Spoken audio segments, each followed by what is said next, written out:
Isang mapagpalang araw sa inyo mga kapatid. May nais akong ibahagi sa inyo.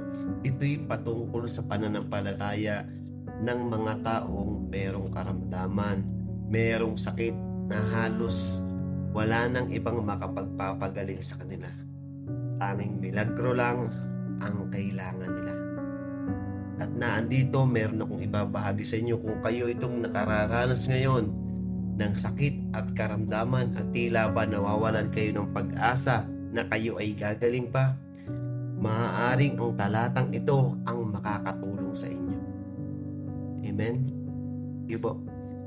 Ito po ay sa aklat ni Lucas, Kapitulong 8, versikulong 40, patuloy hanggang 56. At ang pamagat po nito ay binuhay ang anak ni Jairo at pinagaling ang babaeng Kananea.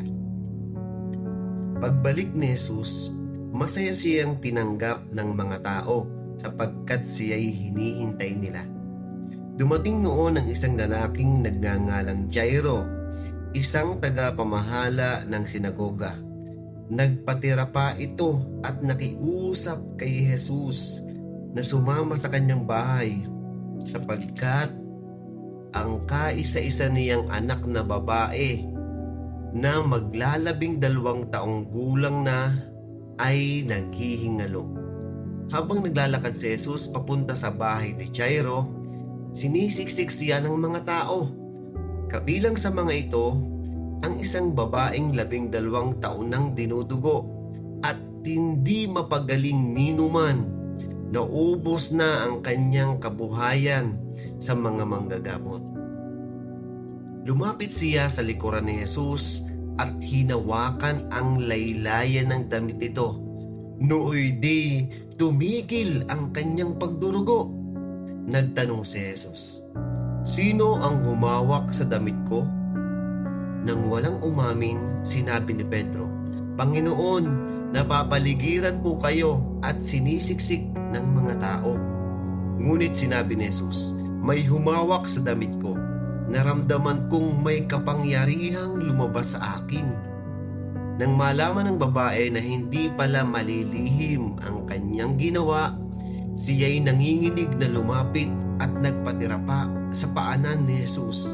Pagkatapos sinabi niya sa lahat ng naroon kung bakit niya hinawakan ang damit ni Jesus at kung paanong siya'y agad gumaling. Kaya't sinabi sa kanya ni Jesus, "Anak, pinagaling ka ng iyong pananampalataya. Umuwi ka ng mapayapa." Nagsasalita pa si Jesus nang dumating naman ang isang lalaking galing sa bahay ni Jairo. "Patay na po ang inyong anak." Sabi niya kay Jairo, "Huwag na po ninyong abalahin ang guro." Nang ito'y marinig ni Jesus, sinabi niya kay Jairo, "Huwag kang matakot. Manalig ka lamang at siya'y gagaling." Pagdating sa bahay, wala siyang isinama sa loob kundi sina Pedro, Juan at Santiago at ang mga magulang ng dalagita. Nag-iiyakan ang lahat ng naroon at kanilang tinatangisan ang bata. Ngunit sinabi ni Jesus, "Huwag kayong umiyak, hindi patay ang bata, natutulog lamang." Pinagtawanan nila si Jesus sapagkat alam nilang patay na ang dalagita. Ngunit hinawakan ni Jesus ang kamay nito at sinabi, "Bumangon ka, bata." Nagbalik ang hininga ng dalagita at ito'y agad na bumangon. Pagkatapos, pinabigyan siya ni Jesus ng pagkain. Manghang-mangha ang mga magulang ng bata, ngunit pinagbilinan sila ni Jesus na huwag sabihin kanino man ang pangyayaring ito. Kapatid, kung ikaw yung nakararanas ng nawawalan ka ng pag-asa, meron kang sakit, na pakiramdam mo hindi ka gagaling, tandaan mo na merong Diyos na kayang magpagaling. Pwede ba kitang ipag-pray, kapatid? Dakilang Diyos na pinakamakapangyarihan sa lahat, na lumalang ng langit, ng lupa. Kami man din ay nilikha mo sa pamamagitan ng iyong kamay. Kami ang iyong espesyal na ginawa sapagkat ginamitan mo kami ng iyong kamay. Hindi mo lamang kami basta binigkas, ngunit kami hinulma mo ng iyong kamay. Panginoon, gaya po ng nangyari sa anak ni Jairo, at kagaya din po doon sa babaeng dinudugo, na sila'y pinagaling mo, kaya din po ang gawin mo sa taong nakikinig at sumasampalataya sa iyo. Bigyan mo siya ng pag-asa, Panginoon, kung siya'y nawawala ng pag-asa.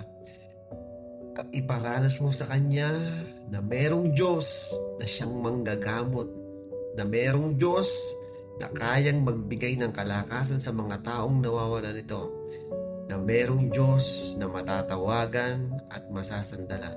Walang iba kundi ikaw, Panginoong Jesus. Lord, pagalingin mo siya sa pamamagitan ng kanyang pananampalataya sa iyo. Sa pangalan ni Jesus, Amen. Stay good and God bless. Amen.